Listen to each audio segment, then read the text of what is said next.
Hello and welcome to Tea Time with Nejla. I hope you're enjoying these small reflections. Please take a moment to prepare your tea and settle into your body.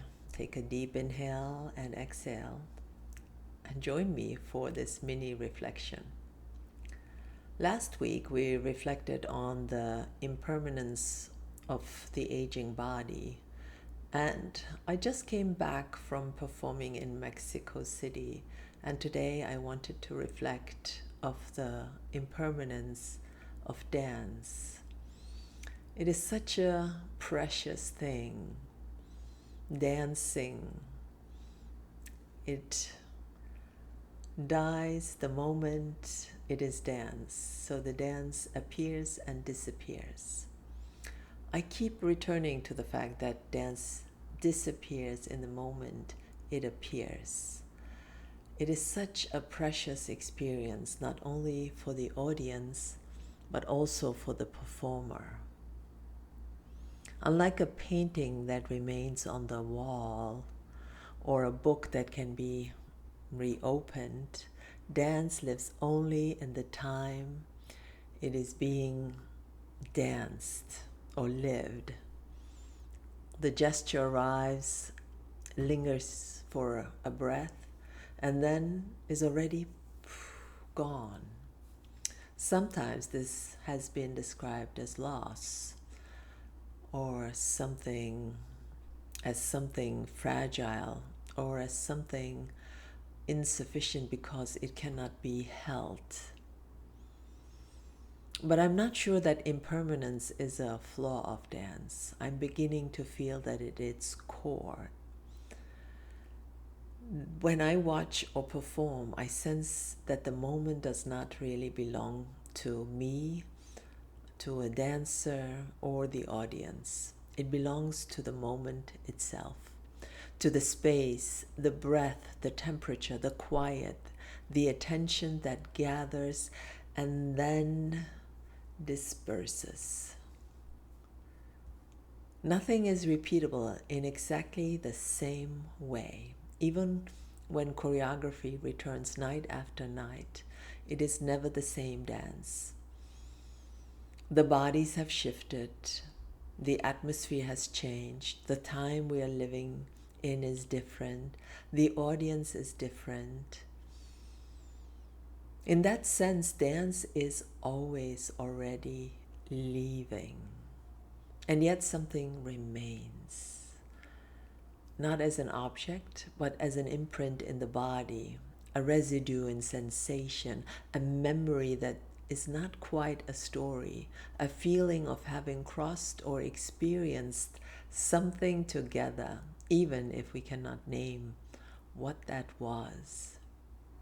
I wonder if this is why dance can feel so alive, because it does not pretend to last, because it does not try to outlive the moment in which it is born. Dance asks us to be present precisely because it will not wait. It does not allow us to step away and return later. We must meet it where it is or miss it entirely. This creates a quiet urgency, and also it is like an invitation. Stay, breathe, look, feel. This will not come again. I think impermanence also changes how we relate to one another in a performance. We are not there to consume something that will remain available. We are there to share time that cannot be stored.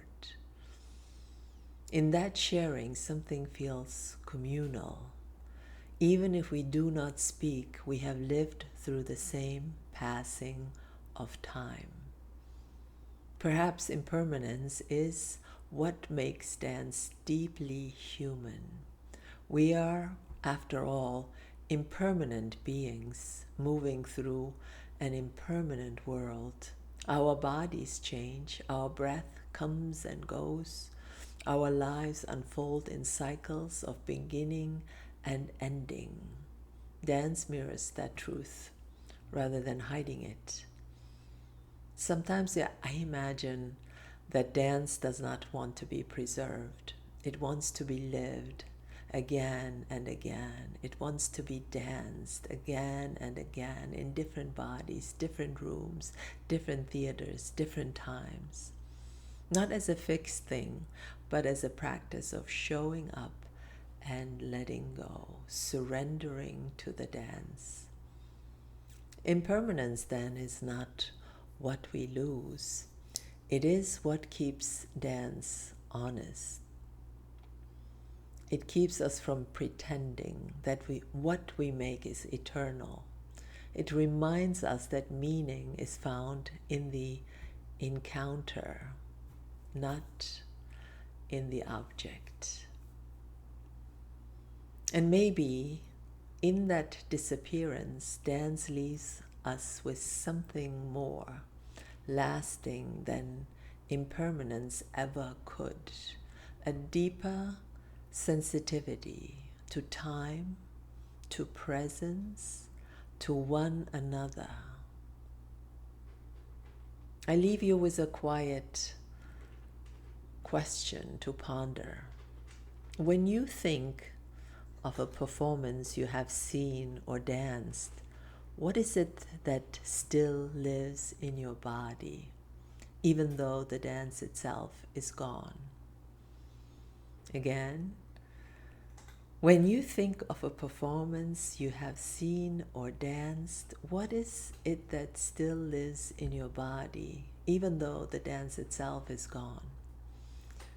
Leave your comments below and let's keep pondering. Enjoy your tea, and I wish you a wonderful rest of your day or night or evening, wherever you are. Be blessed, and I will see you next time.